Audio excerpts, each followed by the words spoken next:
Death of King Cnut the Great, continuing a short series set in 1035 AD Christendom. This year saw another great warrior king take his last breath, King Cnut the Great. In my Truth About Colonial Linden presentations, I include 2 episodes on the Winans family. This Elizabethtown family goes back to the original associates, as well as were among the founders of my city of Linden, also were descendants of Cnut the Great. You can check it out there, there's plenty more there. Link in the description. Cnut's death led to the disintegration of his empire. His domains were disputed among his sons. Harthacnut, son of Cnut and Emma of Normandy, inherited Denmark, Magnus of Norway. Well, he liked summers there, and wasn't afraid to let Harthacnut know as much. There will be more during story time. Harold Harefoot, Cnut's illegitimate son with Ælfgifu of Northampton. Let's say right place, right time of guy. Must have been the rabbit foot around his neck. Svein Knutsson, another son with Ælfgifu, had ruled Norway as Cnut's regent, but Olaf's son Magnus the Good was really good at revenge. My name is Indigo Montoya.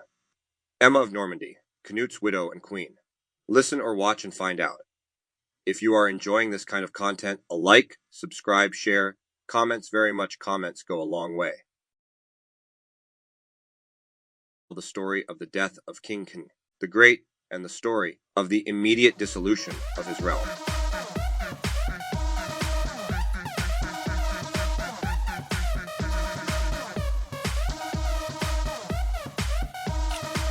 The Fractured Serpent, Cnut's Legacy Undone Part 1. The King is Dead, November 1035, Chapter 1. The passing of the Emperor, the year 1035 drew to a close under a chill November sky. In the ancient town of Shaftesbury, nestled in the rolling hills of Dorset, a giant lay dying. Cnut the Great, King of England, Denmark, and Norway, master of a vast North Sea empire, forged through conquest and cunning statecraft, felt his immense strength finally failing him. The man who had commanded armies, navigated treacherous politics, and famously demonstrated his piety by showing the limits of earthly power against the relentless sea, was now succumbing to the one force no ruler could conquer. On November 12th, the king breathed his last. The exact ailment remains unrecorded, lost to the mists of time, but the impact was immediate and profound. A hush fell over Shaftesbury, soon to ripple outwards across the lands Cnut had bound together. Word traveled fast. The Emperor of the North was gone. His body, as befitted a king of England, was prepared for its final journey to the royal capital, Winchester. There, in the old minster, he would be laid to rest among the Saxon kings he had both conquered and respected. Yet, whispers followed the funeral cortege. Some claimed Cnut's heart, that vital core of the man, remained behind in Shaftesbury, perhaps enshrined in a vessel near the abbey's high altar. A symbolic anchor in the land he had ruled for nearly 2 decades. Whether truth or lore, it spoke to the presence Cnut commanded, a presence that even death could not entirely erase, though his empire was about to prove far more fragile. Chapter 2. The heirs and their positions. As Cnut's life ended, the intricate web of his empire immediately began to fray. The key players, scattered across his domains, found themselves thrust into a sudden, dangerous power vacuum. Harthacnut in Denmark, Cnut's legitimate son with the formidable Queen Emma Harthacnut, was leagues away in Denmark. Designated heir to both Denmark and England, he was already acting as king in his Danish realm. His attention, however, was not on the English succession, but on the looming threat to his north. Magnus Olafsson, son of the Saint Olaf whom Cnut had overthrown, was consolidating power in Norway and casting hungry eyes towards Denmark. Yowed and burdened with securing his Danish inheritance against Magnus, Harthacnut could not simply abandon his post. England, for the moment, would have to wait. He was the chosen heir, yes, but geography and military necessity held him fast in Scandinavia. Harold Harefoot in England. Cnut's elder, illegitimate son with Ælfgifu of Northampton, Harold, was in England. Known for his speed, earning him the nickname Harefoot, he was ambitious and, crucially, present. While Cnut had favored Harthacnut, Harold saw his chance. With his legitimate half-brother preoccupied, and his father gone, the English throne seemed within grasp. He likely had supporters among the nobility, perhaps those less connected to Queen Emma's faction, and potentially the lingering influence of his mother, Ælfgifu, even if she was currently abroad. He was the man on the spot, a powerful advantage in uncertain times. Svein Knutsson in Norway. Harold's full brother Svein had been Cnut's regent in Norway, ruling alongside their mother Ælfgifu. Their rule had been harsh and unpopular, and the resurgent Norwegian nationalism coalescing around Magnus the Good had recently swept them aside. At the exact moment of Cnut's death, Svein was likely either in flight, perhaps back towards Denmark, or had already met his end in the Norwegian turmoil. His claim, already weakened by his ousting, was effectively nullified. He was a casualty of the shifting power balance even before his father's death. Emma of Normandy in Winchester. Cnut's widow, Queen Emma, a veteran of political maneuvering through 2 royal marriages, was in the royal centre of Winchester. She immediately moved to secure England for her son, Harthacnut. She held the royal treasury and commanded significant loyalty, particularly in Wessex. She possessed Cnut's alleged promise that only a son born of their union would inherit England. Emma represented continuity and legitimacy, rallying powerful figures to her cause. Earl Godwin in Wessex. Perhaps the most powerful nobleman in England, Godwin, Earl of Wessex, was a man Cnut himself had raised high. Cunning, influential, and deeply embedded in English politics, Godwin initially threw his considerable weight behind Emma and Harthacnut. This was likely a pragmatic choice. Supporting the legitimate, designated heir seemed the surest path to stability, and aligning with the Queen, holding the purse strings in Winchester, was strategically sound. But Godwin was, above all, a survivor. His loyalty would always be measured against the shifting political winds. Magnus the Good in Norway. Far from the immediate drama in England, but central to the Scandinavian equation, was Magnus. Having reclaimed his father Olaf's throne from Cnut's regent Svein, Magnus now represented a direct threat to Cnut's legacy in the north. His very existence tied up Harthacnut in Denmark, preventing the legitimate heir from claiming England, and thus indirectly enabling Harold Harefoot's ambitions. Magnus wasn't just seeking revenge. He was restoring Norwegian independence and eyeing Cnut's Danish crown. The stage was set. The binding force of Cnut's authority was gone, and his empire, built across disparate kingdoms, was poised to fracture along the lines of ambition, legitimacy, and geography.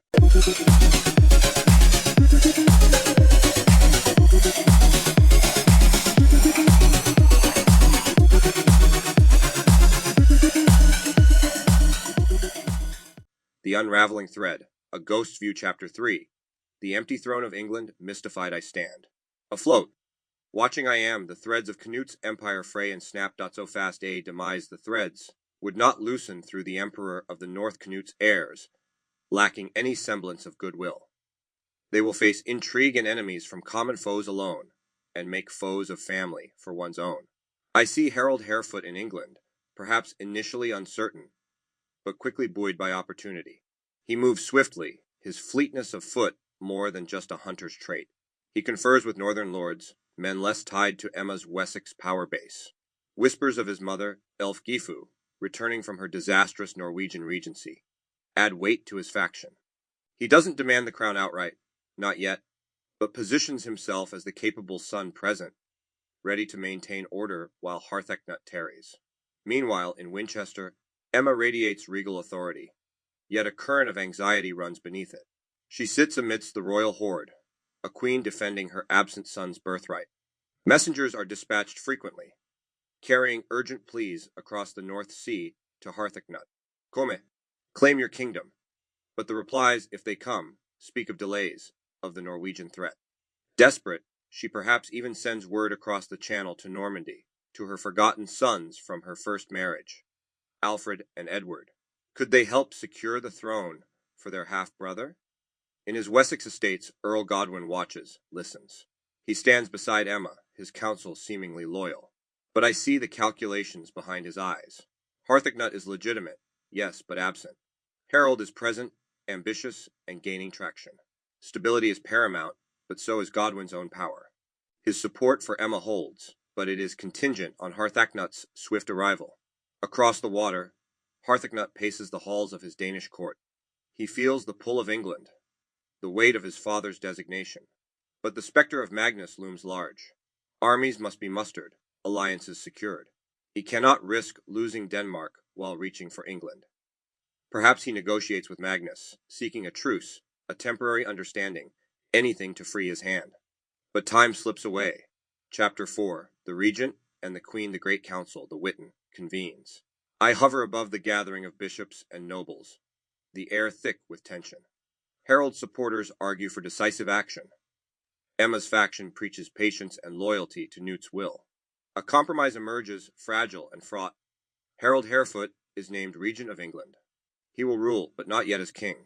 Emma is granted authority over Wessex, holding it in trust for Harthacnut, retaining control of the vital royal treasury in Winchester. It is a division meant to placate both sides, but it satisfies neither. England is split. As regent, Harold uses his authority shrewdly. He builds his court, rewards supporters, and subtly undermines Emma's position outside Wessex. He is the acting ruler, his power growing daily, while Harthacnut remains an abstract promise. In Winchester, Emma's desperation deepens. The regency compromise feels like a slow defeat. Her grip on Wessex is firm, thanks largely to Godwin's continued, if perhaps cooling, support. Then, a response from Normandy. Her son, Alfred Etheling, will come. Chapter 5. Betrayal and Exile. The arrival of Alfred Etheling in 1036 is a catastrophe. I watch as his ship lands, his hopes high, only to be met not by his mother's allies, but by hostile forces. Who gave the order? Suspicion falls heavily on Earl Godwin, perhaps acting on Regent Harold's behalf, or perhaps seeing Alfred's arrival as a destabilizing threat to his own plans. Alfred is seized, brutally blinded, and dies soon after from his wounds. The act sends shockwaves through the kingdom. Whether Godwin was directly responsible or merely complicit, the outcome serves Harold's interests perfectly. He uses the incident to discredit Emma, perhaps suggesting she recklessly endangered her son, or even implying darker motives. For Godwin, the event marks a decisive shift. His path is now irrevocably tied to Harold. He cannot afford for Harthacnut or Emma to return and investigate Alfred's fate too closely. His support for the queen vanishes. Isolated, grieving, and politically broken, Emma sees her power evaporate. In 1037, facing threats and stripped of her authority, she flees England, seeking refuge in Bruges, Flanders. The formidable queen is exiled. With Emma gone and Harthacnut still absent, the regency becomes untenable. Harold Harefoot is acclaimed and crowned King of England in 1037. He stands triumphant, having seized his father's richest kingdom through circumstance, patience, and ruthless opportunism. Chapter 6. Scandinavia's shifting sands, while England crowns a new king, the northern powers recalibrate. Harthacnut, finally having neutralized the immediate threat from Magnus, perhaps through a formal treaty where they agree that whichever king dies first, the other shall inherit his kingdom, now turns his full attention to England. He gathers a fleet, spurred by his mother Emma's arrival in Bruges, burning with indignation at Harold's usurpation and the murder of Alfred. Magnus the Good consolidates his rule in Norway. He watches Denmark, perhaps content for now with the treaty, knowing Harthacnut's focus is elsewhere. The North Sea Empire is effectively dead. Norway is independent. England has its own king, and Denmark stands alone under Harthacnut. And Svein Knutsson? He is a ghost even to me now, vanished from the stage, presumed dead amidst the Norwegian chaos he and his mother helped create. The empire Cnut, built in less than 2 decades, has disintegrated in under 2 years. England and Denmark are separate. Norway is free. The resolution, however, is merely a pause before the next act of vengeance and reclamation. Part 3. The Final Reckoning. A Ghost's View, Chapter 7. The Passing of Kings and Queens. My spectral gaze turns to the final acts of these intertwined lives, witnessing the ultimate fate that awaits all, from king to earl. I revisit Cnut the Great. As my life ebbed away, I must say not I. Cnut ever thought in Shaftesbury that November day in 1035? Was it a sudden illness or a slow decline? The records are silent. So spectre of me silent, he will be but some events I may relay in, that you may rely found from following eyes. My body travels to Winchester, as king I be laid to rest, my legacy I must lament. My greatness, my tact, my iron will with honor I attest. Such a man gone too chosen by the Father this year. My death was the catalyst, the removal of the keystone that brought the arch of my empire, the North Sea Empire crumbling down. Svein Knutsson, Cnut's co-ruler of Norway, fades from view around the same time, likely dying in 1035 or 1036. Did he fall in battle against Magnus's forces, succumb to illness during his flight, or simply disappear into obscurity? His end remains shrouded, a footnote to the collapse of his father's northern ambitions. Harold Harefoot's reign is unexpectedly brief. I see him in Oxford in March 1040, struck down by a sudden, mysterious illness. Rumors, perhaps unfounded, might have whispered of poison, but no proof exists. He dies just as Harthacnut's invasion fleet is finally readying to sail. His swift rise is matched by a swift end. He is buried in Westminster, a king for a fleeting moment. Harthacnut arrives in England in June 1040, landing unopposed. His first act is one of grim vengeance. I watch in horror as he orders Harold's body dug up from its Westminster grave. The corpse is beheaded and flung ignominiously into a fen, later retrieved and thrown into the Thames. Harthacnut rules with a heavy, resentful hand, imposing harsh taxes. But his reign, too, is short. In June 1042, barely 2 years after reclaiming his throne, I see him attending a wedding feast in Lambeth. Raising a cup to toast the bride, he suddenly collapses, gasping for breath. A violent seizure, perhaps a stroke brought on by excessive drinking, claims him. He dies without regaining consciousness, the last Danish king of England. He is buried in Winchester, near the father whose empire he briefly inherited. Magnus the Good, having outlasted Harthacnut, peacefully adds Denmark to his Norwegian crown as per their agreement. He rules both kingdoms, briefly threatening England, but never invading. His end comes relatively young in 1047. Accounts vary. Some say illness, others a fall from his horse during a campaign. The Viking Age is truly waning.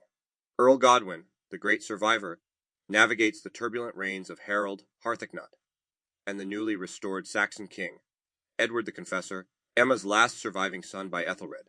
He remains the most powerful earl in England, his family's influence immense. His end comes during a royal feast at Winchester in April 1053. As I watch, he suddenly collapses at the high table. Did he choke, as some accounts claim? Suffer a stroke? Later stories would embellish this, suggesting he choked while protesting his innocence in Alfred Etheling's death years before. Whatever the cause, the great political player leaves the stage, his son Harold Godwinson poised to reach even higher. Finally, Emma of Normandy. She returns to England with her son Harthacnut in 1040. When he dies, she witnesses the ascension of her son Edward the Confessor. Yet, her relationship with Edward is cool. He perhaps never forgave her favoring Harthacnut or her deep ties to the Danish regime. She loses much of her political influence and lives out her final years relatively quietly in Winchester, a dowager queen watching the twilight of the era she had dominated for so long. She dies peacefully in March 1052, a survivor who outlived King Cnut, all his sons, and the empire they fought over. She is laid to rest in the Old Minster, Winchester, joining her second husband Cnut and her son Harthacnut. The great North Sea Empire, born of Cnut's ambition and strength, dissolved rapidly upon his death, its fragments contested by his heirs and rivals.